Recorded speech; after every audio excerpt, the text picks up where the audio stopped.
I'm Madman Pondo, and what kind of idiot are you that you're not tuning in to the World of Kayfabe podcast? Do it now, or else.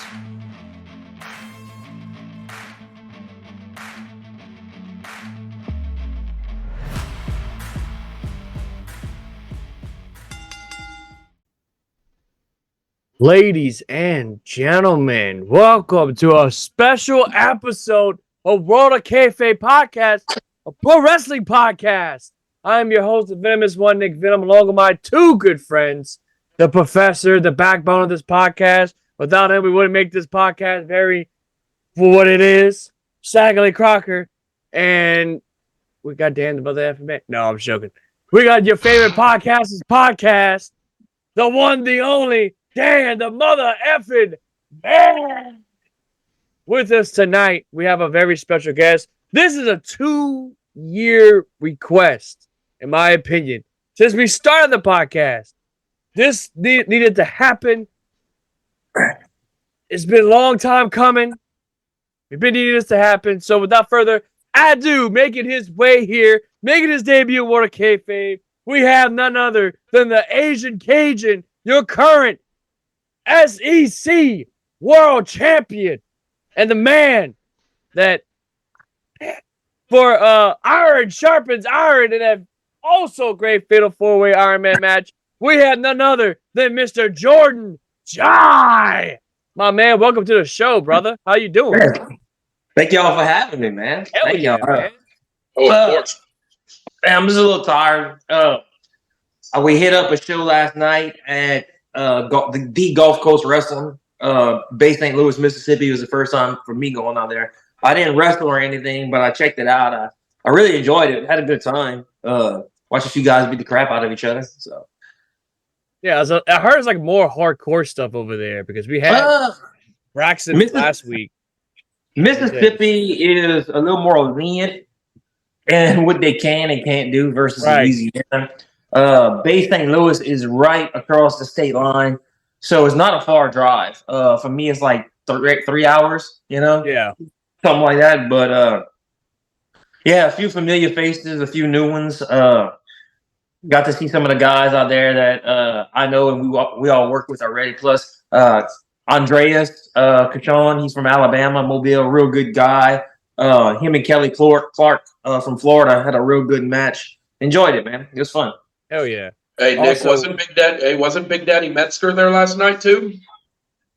Big Daddy Cool Metzger. Yeah, Big Daddy Cool Metzger. Metzger was there. He was there. He was with Rene Boucher and all them partners and all that good stuff. Also, I also forgot to tell y'all guys, he's also one half of the Overboys because I'm wearing the one third. I'm sorry, one third of the Overboys. There's three of us. Brett, but we forget about Brett sometimes. Man, as far as for that with the Overboy stuff, it's kind of funny how that happened. It was never really meant for me to be part of that. It kind of evolved into it. Originally that was Brett and Christian's thing. So when I came back 5 years ago, all we did was we tagged together once or twice, and then it worked. So it stuck, and I eventually got to be part of it, and happy I get to do that, And seeing you guys wrestle, like I've been watching you guys, like since 2018, I've been knowing you. So it's like seeing you transition to being that singles wrestler into that. I mean, you're still a singles wrestler, but you're also doing tag team as well. It's freaking awesome. I will say my favorite match of yours, still to this day, is you against Ray Fury. That match was really one of my favorites. And I was like, when that match got announced back in 2021, I specifically texted Mustang Mike and it's like, hey, you got to get me front row tickets. I got to see that match. That match is freaking awesome. Ray's awesome, man. I don't know if you saw, but Ray's actually working with NWA now. Yeah, I heard about that. That's freaking awesome. Good for him, man. He's such a good dude. Ray's one of those standout guys that when he walks into a room, you can't help but to notice him. No. He stands out. He's very unique. His look is great. The bright colors, the mask, everything. He's an old aura by himself. That X-Men attire that he has is pretty badass Yeah. too. I love that. Love that attire of his. But yeah, super humble dude. Like the way how he presents himself and all that. Like he's very humble, very nice dude, and like yeah, that's the vibe I got off of him. As a matter of fact, I was trying to get him on the show a while back, but I'm gonna try again. I'm gonna try my luck again on that. But yeah, seeing you transition to being part of the Oval Boys was pretty awesome. I will say that. Like I always, when y'all come to Morgan City, come to New Iberia, whatever the case may be, I get hyped because I know you guys are gonna put on a hell of a good match. And I can't really name favorite match on the top of my head, but like I said, man, the thing about the Overboys is when I came back in, that was already there and it was already established. What's up, Kylie? I didn't want to be one of those guys to come in and try to ride coattails. You know? Right. I wanted to figure it out on my own. I wanted to do it on my own. And I think where we're at now is the Overboy thing is always going to be there for us. No matter whether we're tagging or if we're doing singles, I think we've both established ourselves enough to where we can be good single wrestlers and at the same time also tag when the time is right and when it's needed, you know? Just like our theme song, man, the Take Me Home Tonight, it means so much and is so important to us. If you notice that even when we're doing singles, we don't use that music. Right. Tristan has his own thing. I have my own thing. That is specifically for when we're together because it's just something so special to us. Exactly. And like the fact you hear the fans singing that song, even myself, yours truly, I sang it multiple times and it's like, it's such a killer song. Love it. But yeah, I'm sure that's goosebump inducing when you have a whole crowd singing your entrance theme. I'm sure that's still pretty cool every time. It is, man. You know, it's so tempting to not use it whenever I'm doing single matches because my theme song is in Japanese, so people can't sing along with it. But you'd be surprised. Love it. You'd be surprised how many people actually come up to me like, "Hey, man, I love your theme song. It's so awesome, and it gets me going." And it's like, it's Japanese girls. Baby metal. But yeah, I love that theme song. That theme song gets me hyped. Like, I even told you this, you know, whenever we had tax, like, bro, I love your theme song. Love it. So your theme song, is it for me and Joey that don't know, is it like anime inspired? It's actually from my daughter, man. You know, so I do the Asian Cajun name, and I do that because you see a lot of guys that do different gimmicks and different things and different nicknames and everything, and there's nothing wrong with that. But to me, with pro wrestling, same thing, kind of going back to the tag team stuff with Christian and I, the reason why it works so well is because it's genuine, you know? Yeah. And so I want to be as genuine as possible. So that's why I picked up the name Asian Cajun, because I'm half Asian and I grew up in Louisiana. Yeah. So it's fitting. Everything you see me do that's part of my character means something. My daughter, she loves anime. She loves baby metal, and she's really big into the Japanese stuff. So when I heard the song and I'm listening to the rhythm and I'm like, man, it fits. So I picked it up. So the reason why I have Megatsuni by Baby Metal as my theme song is because of my 11-year-old daughter. Fucking love that song too. That is Jeez, cool. I love that song. I can't help but headbang whenever he comes out. And you know what's cool is like them, man. Like I said, it's a Japanese band. Last year, I actually I let her miss 2 days of school, drove her out to Texas, and took her to see them at her first concert when she was 10. So I got Dad of the Year award for that, for letting her skip school for 2 days to take her watch a metal concert. And by the way, it wasn't just baby metal; it was Death Clock too.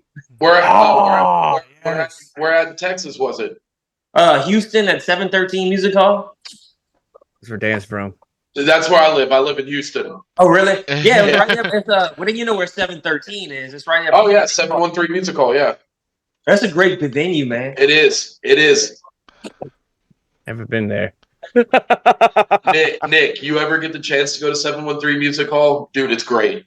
Well, from what the video that Jordan sent me, It was pretty cool because they shit you not, played. bro. That's one of the nicest, cleanest, like best set of venues I've ever seen. There's Yeah, three it looks, stories from to what it. I saw, looks pretty good.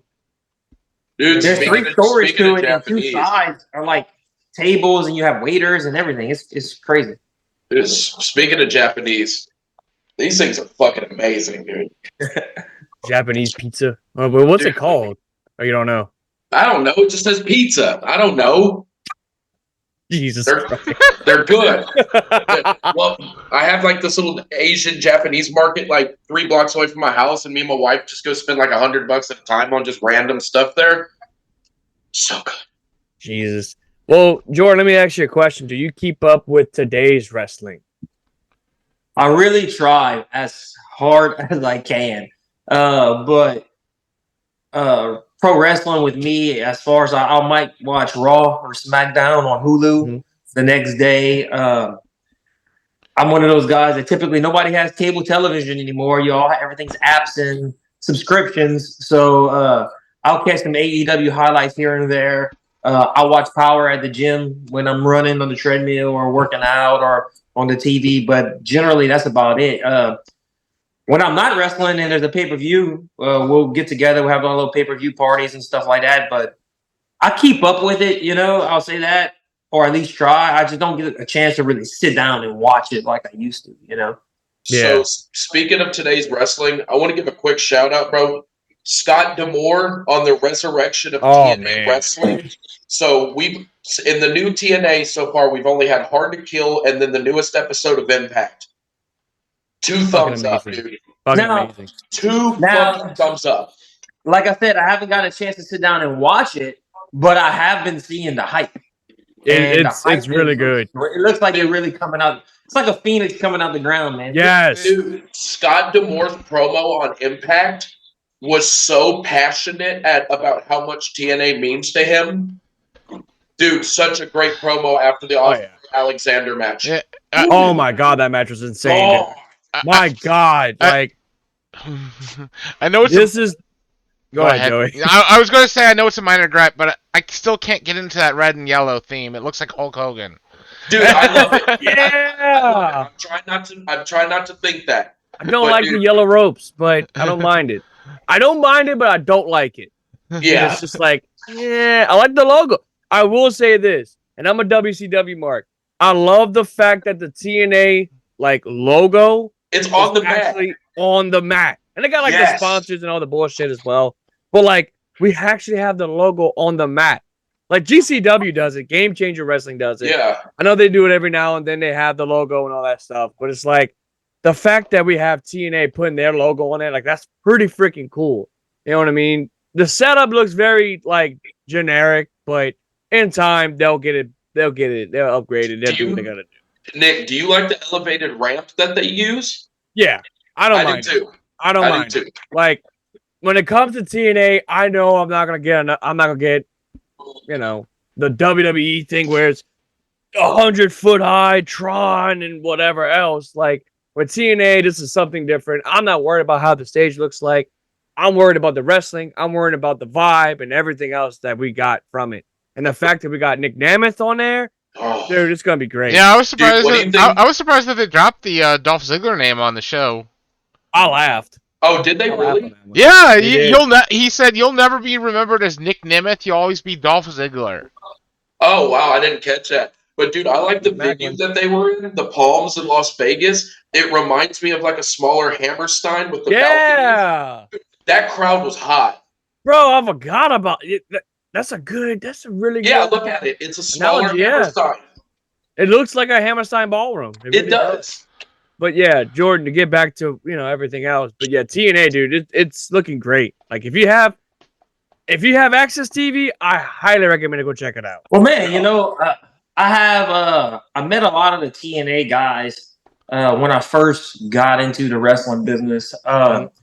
When they were still doing the thing out there in Tennessee, because there was a company in Lafayette called All Access Wrestling back around 2002, 2003 when I broke in. And I never worked for them, but a lot of the TNA guys were down there. And in Houma, where I first started, at East Park, correct, Nick? they'd have a few guys. Kevin Northcutt wrestled out there a lot, and he was with TNA. He did the whole security thing with another guy, and he would bring like Sonny Siaki, and I think Road Dogg came a few times and stuff like that. Oh, So you didn't know? Sonny Siaki was like one of my favorite guys in the locker room. You know, I gave him like he was going around, hey man, you got any protein? You got any protein? You got any protein? He's like, I need my protein. So I gave him a protein bar I had, and after that, like, he's like, oh kid, whatever you need, man, let me know. And Sonny was such a good dude. He was actually my mom's favorite wrestler, but Oh wow. real good guy. Yeah, that's pretty badass, dude. But so let me ask you this: whenever you started, like who trained you? How did you get into business and all that good stuff? I might have to reveal my age, man. So it's a long story, dude, because really and truly training never ends. It never ends. I started when I was 15 in 2001 with a company called Bayou State Wrestling. I always tell everybody, man, I think I had it a little too easy getting in, and my biggest downfall was I took a lot of the things I had for granted. I was a kid, man. You know, I mean, I was living the dream, but at the same time, I wasn't mature enough to understand what I really had. So long story short, 15 years old, started training with Bayou State Wrestling. 16 and a half, I got away from them, and I was hanging out with a guy named Omega Storm. Omega Storm and Lil Tony Desmo, Big T.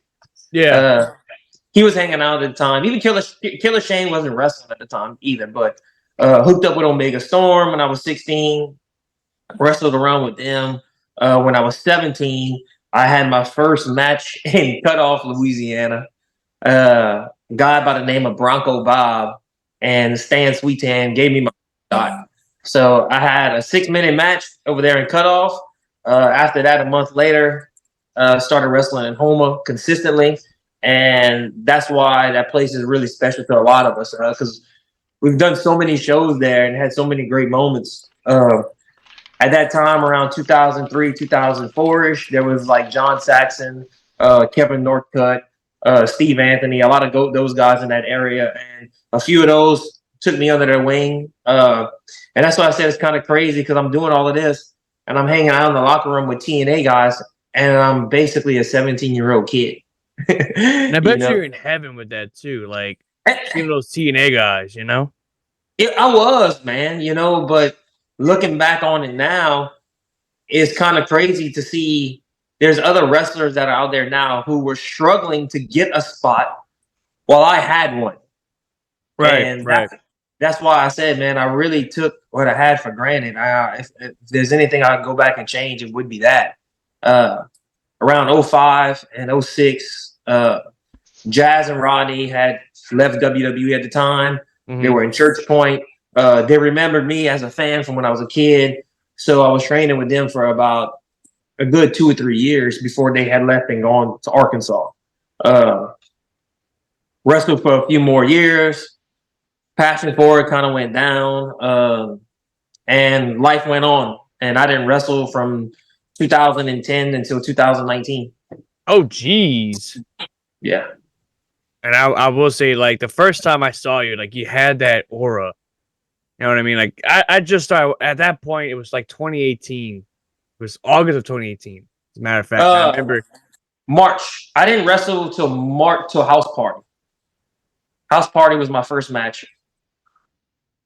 March 23rd, 2000. You know what? Yeah, you're right, because I forgot. I don't know why I said 2018.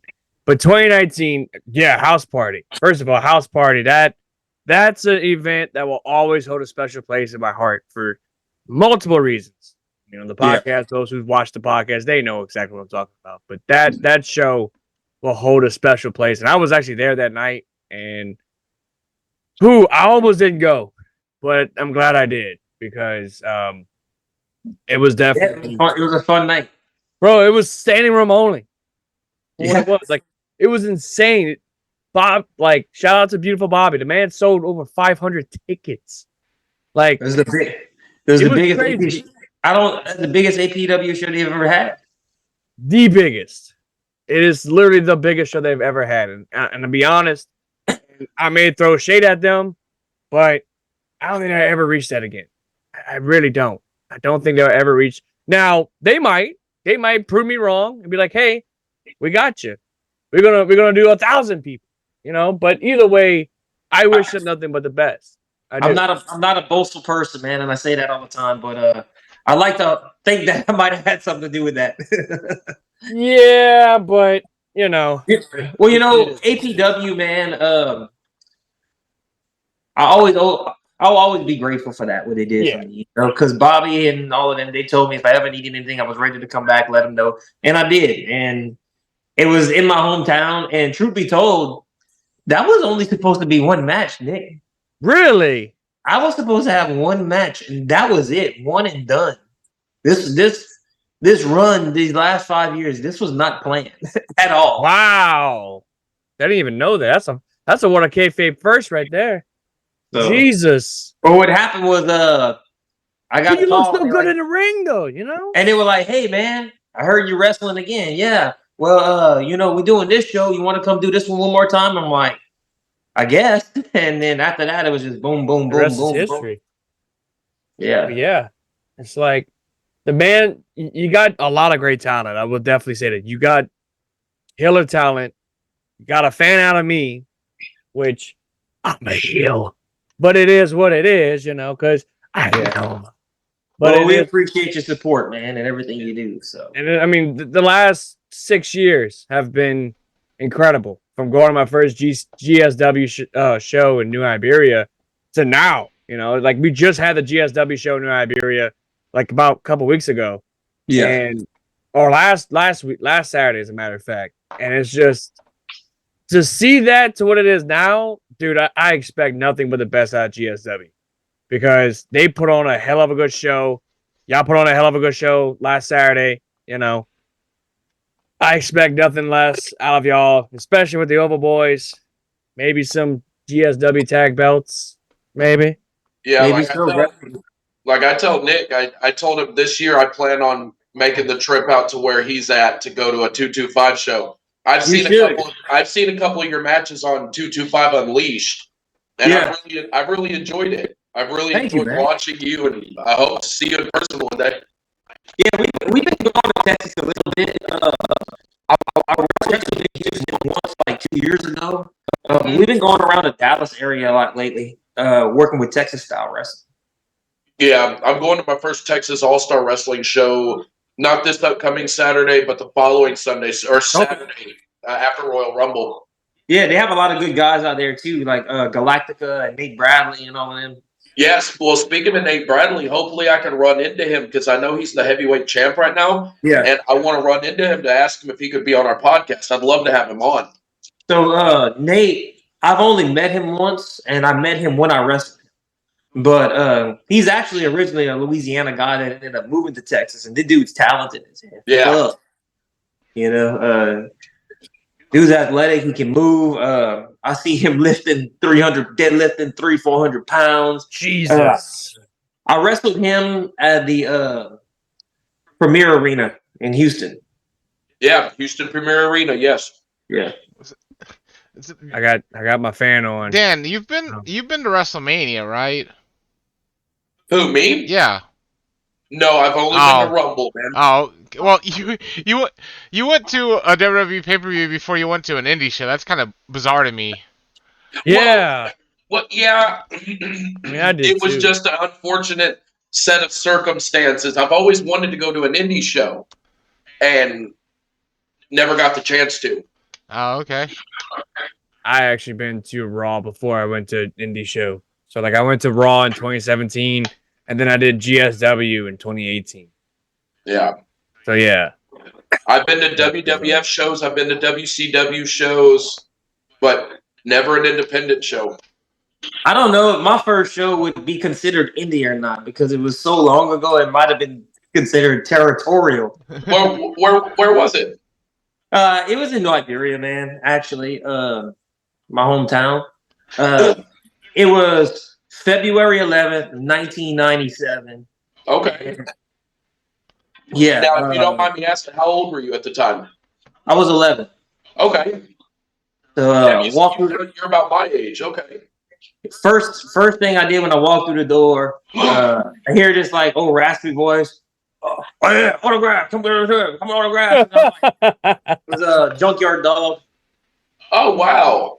So yeah, out there they had a lot of the some of the older guys like Junkyard Dog and Bubba Monroe, Dapper Dan, Skandar Akbar was there a lot. Charlie Norris, Sam Houston, One Man Gang, Rod Price. Wow. Those are the kind of the guys I grew up watching. And like I said earlier, Rodney and Jazz remembered me from being a fan, and I was there for some of their first matches when they first kind of came up. Yeah. Yeah, this just goes to show you how old I am. My first event was Sunday, March 13th, 1989. I went to WWF Superstars of Wrestling. The main event was Boss Man and Hulk Hogan in a cage, and then the match below that was the Rockers versus the Brainbusters. So Arn Anderson and Tully Blanchard. Yeah, you got me. I think you still have that ticket stub or whatever? Yes, I do. Mint. To this day, he still has that. Mint. But yeah, mint condition. Yeah, I was just thinking. Well, technically, I didn't. My first show would be WWF in '99, and then I went to the ECW in 2000. So I didn't go to an indie show until 2005. That's so long ago that Matt Sydal was the NWA Midwest X Division champion. That's when individual regions had like their weird X Division championships. So I'm on the show my age. My first ever wrestling event was Raw 2017 in Lafayette, Louisiana, at the beautiful Cajun Dome. I was the biggest Finn Balor mark at the time, and I had Finn Balor shirt. Had my World Heavyweight title because at the time I only had Big Gold. Big Gold's in storage over there because it's damaged and all that stuff. From my wrestling shows, I brought that too. But I only had that belt at the time, and it was bad. To say the least, it was horrible. Like, I remember getting some, like, Finn Balor merch. Like, I got the arm sleeves that he would come out in, and it had a little tassel or whatever. At one point, like, whenever he did the demon gimmick, he had that little armband or whatever, and he had, like, the little tassel. Like, I had that. It looked horrible. It was bad. So you're that person that's on the crowd that said "face fuck me, Finn." No, I'm joking. Speaking of which, Hulk, how you feel about that? I wasn't even prepared. He was wanting me to get down and dirty with him. Oh, I got that fan blowing right on my crotch. Put the brakes on it. I said, brother, that's not my deal. Not into the strictly dickly stuff. Thank you very much, brother, but I'm going back to professional wrestling. Thanks, Hulk. We appreciate it, buddy. See you next week. Anyway, but yeah, it was bad, dude. Like, it was horrible. Like, I had this couple that I sat next to, and she was like super. And no offense to any bigger women. No offense to them. This woman literally kept on, like, she would pop hard for Enzo Amore, which was like, really? SAWFT Swaft. I will say the soft thing was awesome. Like, seeing that live. Yes. The SAWFT soft. Like, they were really into it, and that was pretty badass. But nothing could top Barclays Center. She wasn't a big woman, Nick. She was metabolically impaired. Whatever. Awesome. Whatever. But she kept doing like this. So, like, she would have her phone out, and she would do like this. Now, she kept elbowing me. So I said, you know what? I got you. So I put the arm seat down. That way, she's kind of trapped. Like, that's right. Officers, there's a man. He's trapping me. He's imprisoning me. No, she's kind of like that video with Mike, and Mike's in the room dancing. Shit. No, but like, yeah, she kept on doing this or whatever. So it's like, you know what? Have fun getting up out of your chair. I decided to put the armrest down, have fun, And this is when they had just like remodeled the Cajun Dome, because this was like the first show they had for the venue, if I'm not mistaken. Or there might have been a few shows before it, but this was one of the very first ones they did since remodeling the dome at the time. But yeah, that was a horrible experience. The following one, which was when I went to GSW, was a much better experience. It was awesome, and the crowd was hot from start to finish. And I say it. The crowds in a local indie show compared to like WWE is a lot better, because look at GSW that just happened back in like what, this past Saturday or last Saturday. You know what I mean? It was red hot the whole time from start to finish. It was awesome. You know what I mean? Man, you know what, dude? I've always said that. Like, telling you, my first show was in '97. Yeah. So like, I grew up from a family full of wrestling fans who would go to like the Mid-South shows back in the day and all of that good shit and everything. And so like around '97, that company kind of faded away. And in '99, we found GCW at the time, which eventually turned into GSW. So I was around the GSW crowds since '99, and eventually working for them now. But to me is why pay $50 to $60 to sit in a nosebleed seat to watch people who, and I'm not trying to knock him or anything. Like, of course, I think everybody should go to a Raw or a SmackDown or a big show. Yeah, enjoy the lights and the glamour. There's nothing wrong with that. No. But to see how many people will go to that before they even like give an indie show a shot is kind of crazy. Because like, man, you can spend $15, sit in the back and see it good everywhere. Yeah. You know, you get that up and close and personal experience with people. You know, somebody can get in your face and curse you or throw something. You know, it's just it's a different experience, man. Yeah, Yeah, like, I mean, an indie show is the only show that I've been to that a wrestler took my seat and he's like, "Hey, I want your seat," and then he sits on my seat. Another wrestler gets another seat, and they're just fisting it, punching them out, each other out. Yeah, like this show that I'm going to, it's the first time I've ever got front row seats. Like, I'm stoked, dude. Like, that's awesome. My neighbor's like, but you don't know any of them. Doesn't matter. Go out, have fun. Pro wrestling's not about who you know, man. It's about just suspending belief for a few hours. Oh yeah. Yeah.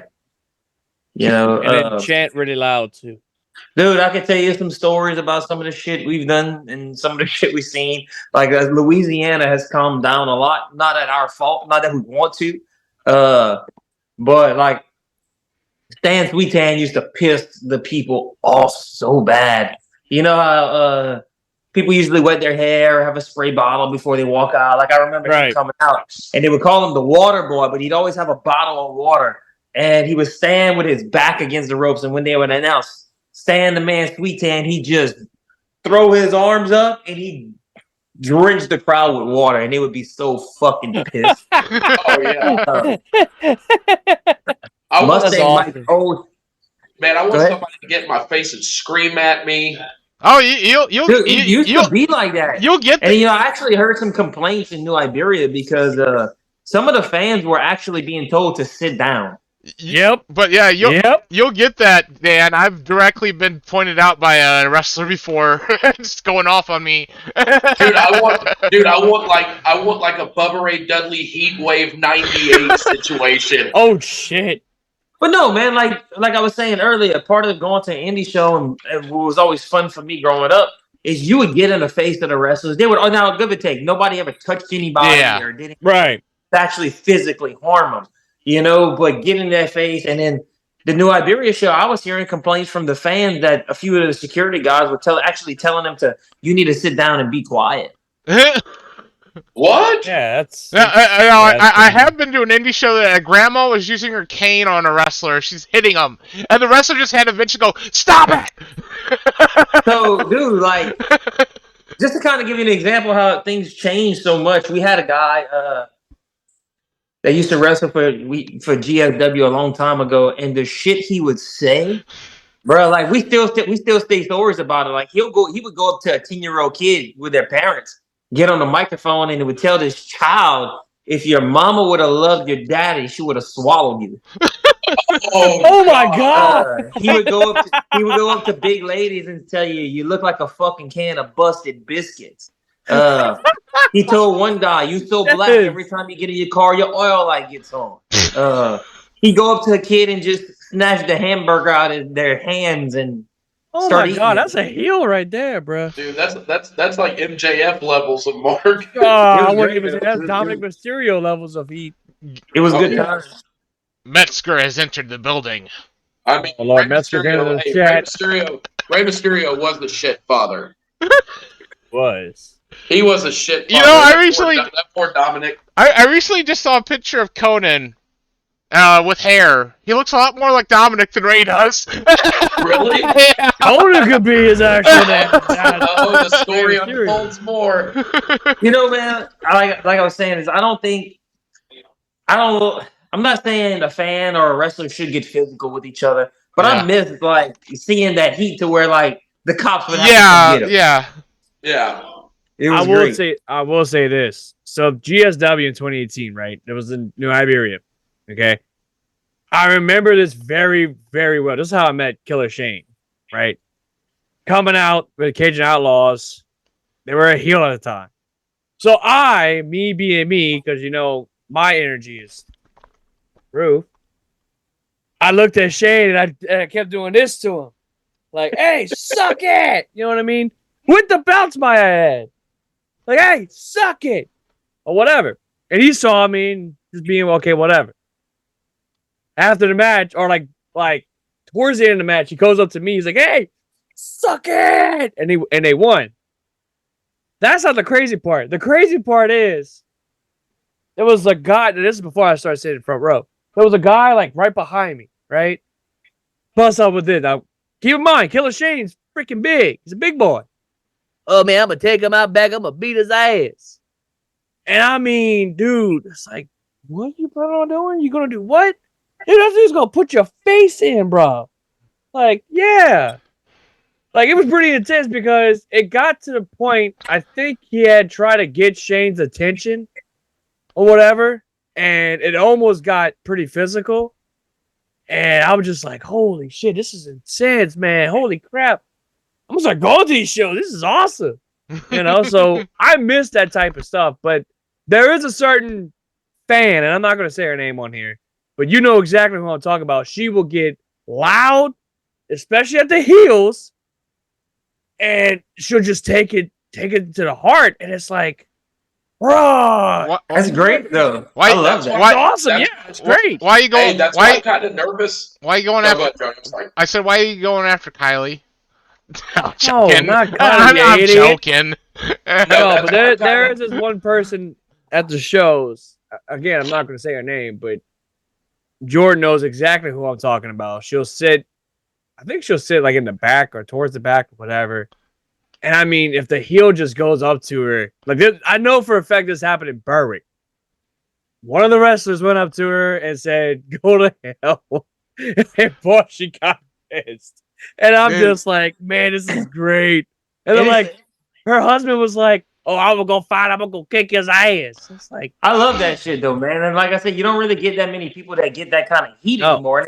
It's what you're allowed to do and not do. I think the one person that gets I guess you could say as close to that heat is definitely Michael White. Oh, definitely. Definitely. And Corey Constantine, whenever he beat the shit out of us in Homa, the fans wasn't too happy with that. They were ready to kill Cody King too. Oh yeah, I remember. They were ready to fuck her up. I remember going to the shows in Eastside Homa at the Eastside Recreation Center. I remember sitting, and I've already told you the story off camera, but like, I'm not gonna say that person's name, but she kept on like, "Oh my god," and I didn't realize, you know, hey, that would be me down the road doing that same shit, but not being as bad as her, saying that type of stuff. But I have seen people cross the lines, though. I'll never forget, man. It was at Blackman Coliseum. I was like 11, 12 years old. Yeah. There was a guy, he was going by the name Motley Crue. That was his wrestling name. And he was wrestling a guy named Tiger Phillips Jr. And I was sitting next to these two guys, and one of the guys put his hands on the back of the wrestler, like slapped him on the back. And that wrestler turned around and punched the fuck out of him and broke his nose. I've seen fans throw cigarettes at other wrestlers. Oh, but actually, what's the craziest thing you've seen? Well, that definitely tops it when I was a kid, you know. Mm-hmm. But it's just weird. Like I said, I used to see people throw water bottles, throw shit, throw cigarettes at wrestlers back in the day when you could smoke. Oh my god! Like lit cigarettes, and then like now they're throwing people out because like they chunked the ice cube, you know. Good God! But yeah, like even at the same show at Eastside, I remember this one fan. She touched. I think at the time, Mad Dog had just gotten that motorcycle accident, so he had that cast on his arm and everything.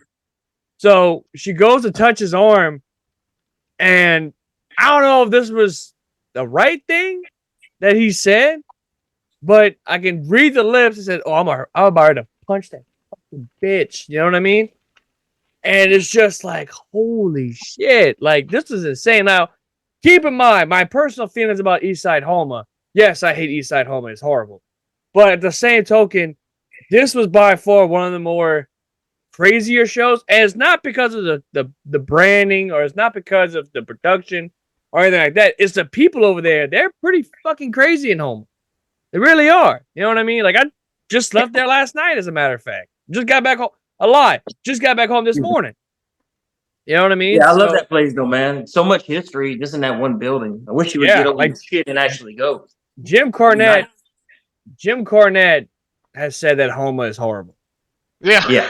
Really? But yeah. That's what makes it or break it, and hopefully one day you'll get off of your shit and go. But yeah, Dan, in a video on a Kayfabe commentary, he mentions it. Yeah, now, exactly. Let me say something real quick. So, y'all are talking about crowd heat and interaction between fans. So, this is my wife's very first wrestling show. She's not a wrestling fan. She has nothing against it, just not into it, like I am, right? She doesn't know the difference between good guys and bad guys. So I'm waiting for some heel to come up to me possibly and say something, or say something to my wife. I'm going to have to tell my wife, honey, you got to hold it back. It's not personal. Yeah. My wife will try to swing. So that's the part that I'm worried about. I'm waiting for that one. I'm waiting to hear the next time we come back on to hear that. Oh yeah, my wife took a swing at one of the wrestlers. Yeah, she was escorted out of the building by the security. She's in jail right now. Me and Slim Tim are going together with a couple buddies and my wife, and we're going to be recording. Yeah. As for that, I was supposed to show up last night and I forgot. Not forgot. I was out with Davey.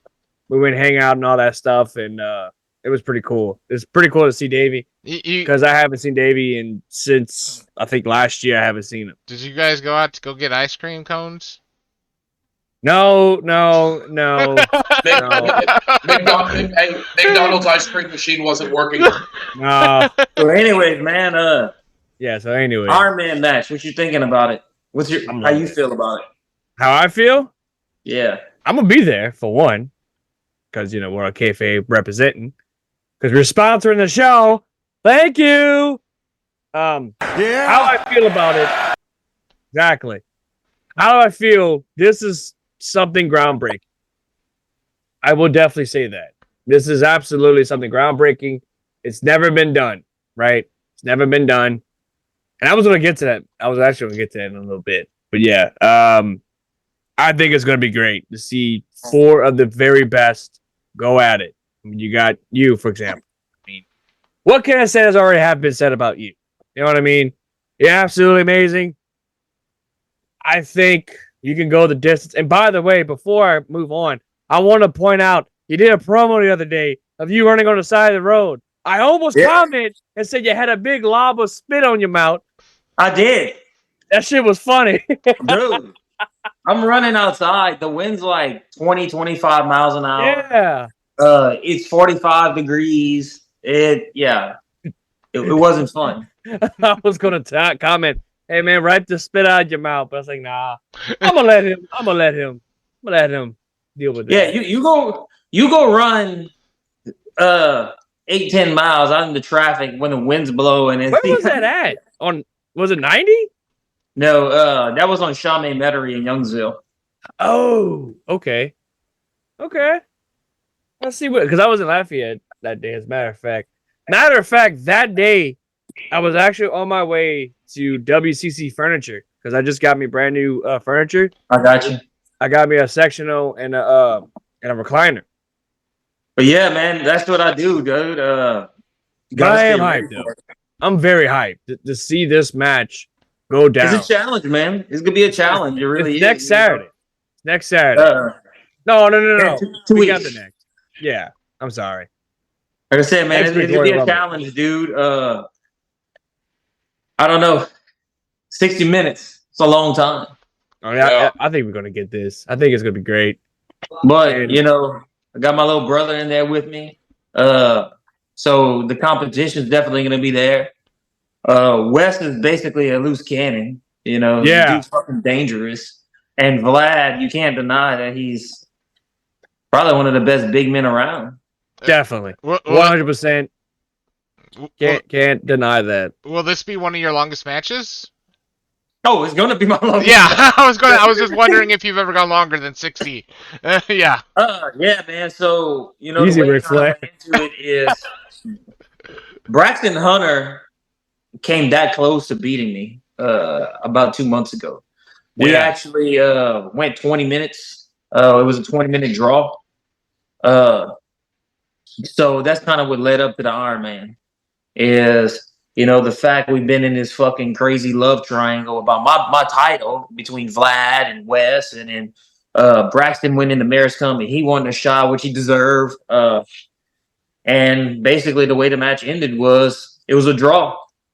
So this person's hollering for a shot, that person's hollering for a shot. They decided it on the moment, You guys want to go at it? Here you go. Floor is yours. Yeah, and it's never been done before. Nobody. No. I don't think that even WWE has never done it before. They've never had a Fatal 4-Way Iron Man match. So, I think there was a 30-minute. There has been a 30-minute Fatal 4-Way, but not a 60. No, it's never been 60. So I think this is going to be great. Definitely, can I say match of the year candidate? Sure. Maybe so. We'll see. But early in the year, man. It's early in the year. Yeah. Well, what? Dude, still in awe. I mean, shit. Cold? What was the main event? Was what of GSW was Christian? Christian Blake versus Hunter Law. That was a great match. I will say that.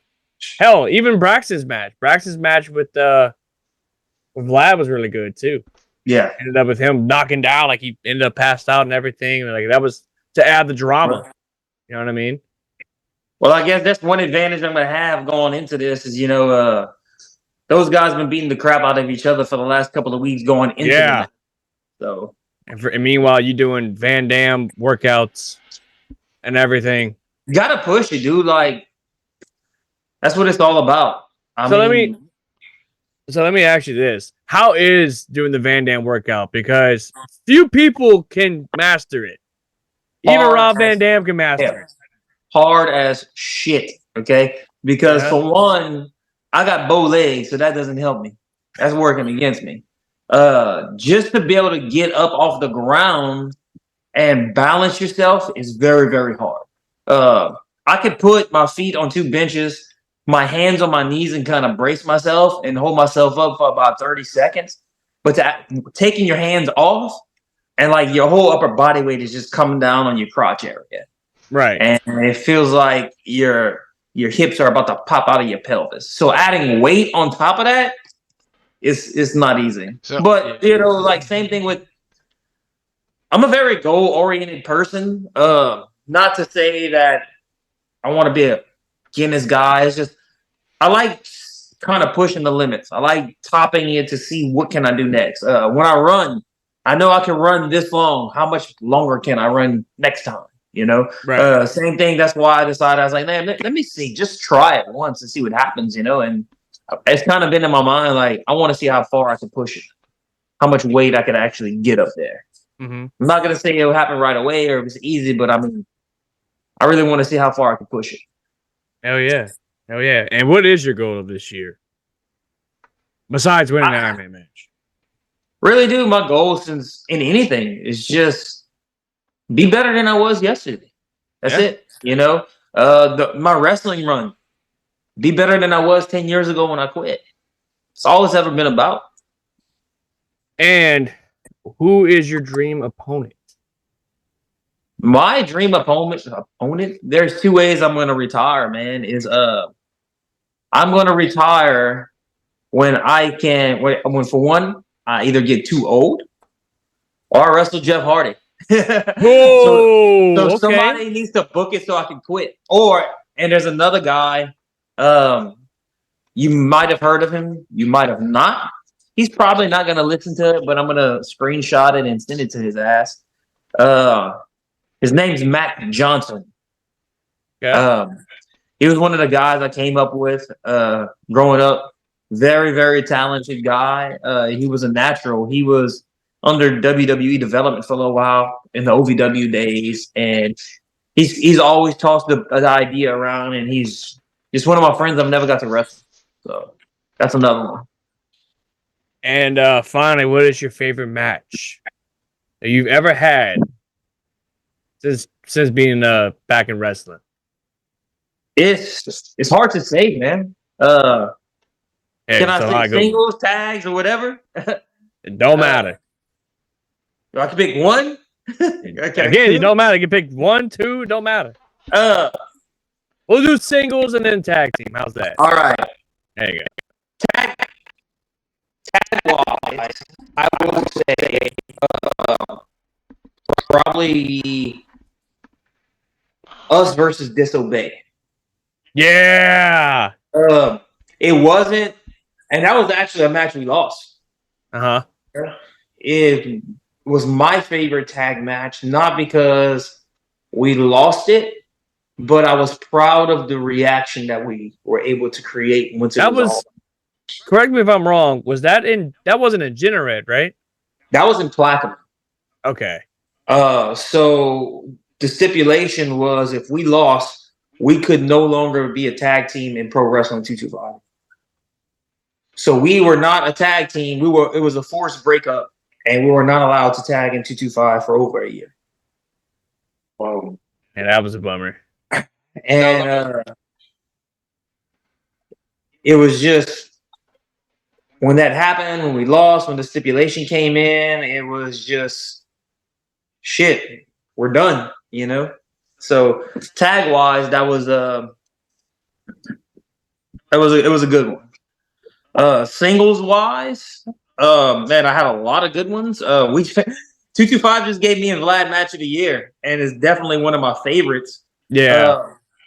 But to me, one of the single matches that stands out to me the most, I was 6 months back, and it was actually in Bayou Vista for GSW. Nobody has this on video.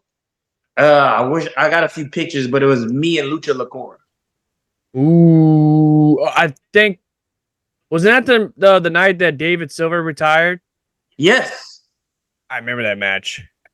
That was another great match. I forgot about that match, man. And the reason why it was standing out to me is because at that point, coming back in, I wrestled a few people, 2 or 3 matches, and it was kind of like, man, do I still got it? You know, like athletically, can I still do this physically? And I was like, yeah, I think I'll be all right. And Lucha Lacora, like he's doing really good. He's actually partnered up with Breslin now. Yeah, which is pretty cool. The Lucha Nova, which is awesome. You know what I mean? Because they have a damn good feud, to say the least. They've actually had a very fun feud and all that. And now to see them as a tag team is pretty interesting. You know what I mean? Yeah. And finally, I have a question for you. It's gonna be a little hot seat type thing. Have you ever had plans on turning heel? One time. I have no clues. It depends, man. For one, you'd have to explain to me exactly what a heel is, because I don't really know what that means. Being a bad guy. Oh, I mean, I'm not a dick. I try to be a nice guy, but maybe if enough people get on my bad side, maybe if enough people piss me off. See, look, that's how mad I can get. Yeah, exactly. Let me try how mad I can get. So anyway, this is the part where we're gonna send you off. Now we did this with Braxton last week. This is a match. This is where you'll if you don't mind doing a promo for the event. That way, and we'll do it to the other two guys as well. We do it Wes and Vlad. But Man, yeah, fuck Wes. You're glad too. what the hell? That's the promo right there. That's the promo right Every there. promo. Just fuck 'em. Fuck him. No, but In the butt with a cactus twice, God. 5 minutes apart. Jesus. I know he was that violent. Dear God, the man says he chose violence. But no, that's what we did. We started doing promo for like you guys and everything. So this is And you do mean promo, not porno, right? no, I made that promo. mistake with Promo, not the other one. promo, not pack. porno. So, By the way, to clear the record, my mohawk is better than his. oh yeah, mine's not fixed right now. Well, mine's not fixed. Why are you laughing so hard? I'm just throwing water. I'm laughing because there's a kid on the screen and we're talking about pornos. Yeah. Oh, Metzger said Vladdy Daddy Check got that a out. cannonball with your name on it, brah. Who's that? Metzger. Oh, I can't say his real name because I'm not going to do that to him. So we just call him Old Boy Metzger or Big Daddy Cool Metzger. gotcha. Anyway, but yeah, so this is where we're going to end the show. I want to thank you. This is your chance to say how people can find you, what you got coming up, what's going on, all that good stuff. Gotcha, man. Well, look, I'm not a hard guy to find. I don't do the Instagram. I don't do Twitter. I have strictly Facebook. I try to stay off of social media as much as I can. But you can find me, Jordan Ja, on the Pro Wrestling 225 page. You can find me on Facebook as well. Anything you want to see or learn is all right there. Search me up on YouTube. We have a lot of great matches. Pro Wrestling 225 Unleashed. Go check us out over there, man. A lot of great episodes. I think we're up to like 30 episodes now, man. It's great. We got the TV deal going on in the Baton Rouge area. I think it's on Tuesday nights. So make sure you go follow the Pro Wrestling 225 as well as the Gulf State Wrestling page. Go look Christian Blake. Go follow his page as well, Braxton Hunter. And that's Xtian, pronounced Christian, not Xtion. Okay? Pronounce it right. Xtion. But yeah, we got 2 weeks. 2 weeks to get ready, man.